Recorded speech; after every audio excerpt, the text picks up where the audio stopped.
Muri Zimbabwe, muri sei, right? Tine new information yasvika news desk iri kutaridza kuti pane training iri kuitwa. Pane mauto macommandos ekurussia right now asvika muzimbabwe.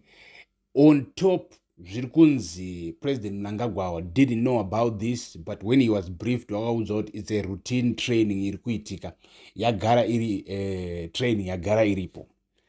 So muri Zimbabwe nyaya iyi kana ichiongororwa nevazoiongorora vachitiudza information dzemukati vari kutiudza isusu kuti this routine training yanga isiri scheduled and Mnangagwa is not aware of it, and this thing is happening because munoziva pane maclaims anozotanga kubuda achibudikira kune vanhu vanenge vari mukati megovernment vachitaura zvavari kutaura izvo vari kutaura right now vari kutiudza kuti these guys have come for the Chiwenga faction. Zimbabwe. So as we dig deep ninyaya pari kunzi pauya macommandos anosvika iwo 15 commandos, and these 15 commandos they are about to train Zimbabwean soldiers in advanced technology, advanced drone battles, and also advanced nation security strategies.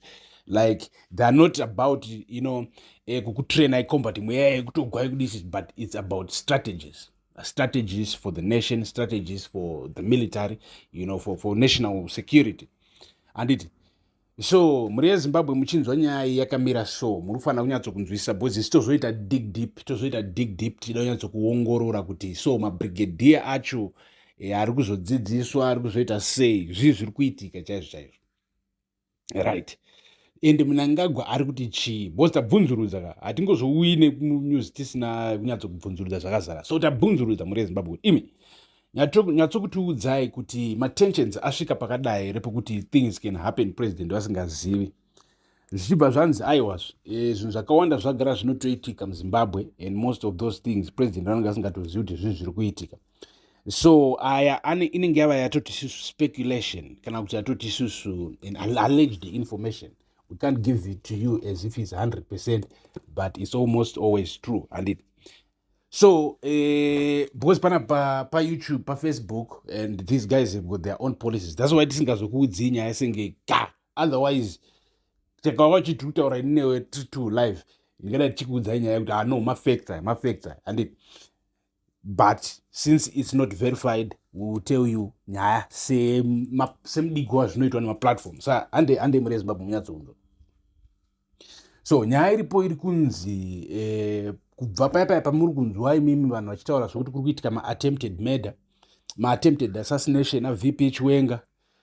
Comrade Knox Chiwenga vakatanga kutaura izvozvozvo vachiti in fact there was an attempted coup yavaida attempted fake coup kuti vaida kupomedzera Chiwenga mhosva handiti right. Tozobva ipapapa tozouya like 2 days ago muri kunzwa imi kuti pane an attempted assassination yakazosungisa ani uyu wekuma-CIO wakasungwa batwa ne-AK-47 yakaripotwa naLinistasia handiti. So after all these things zvaitika zviri kunzi Comrade Chiwenga and his faction have decided to upgrade his security, have decided also to deepen their intelligence.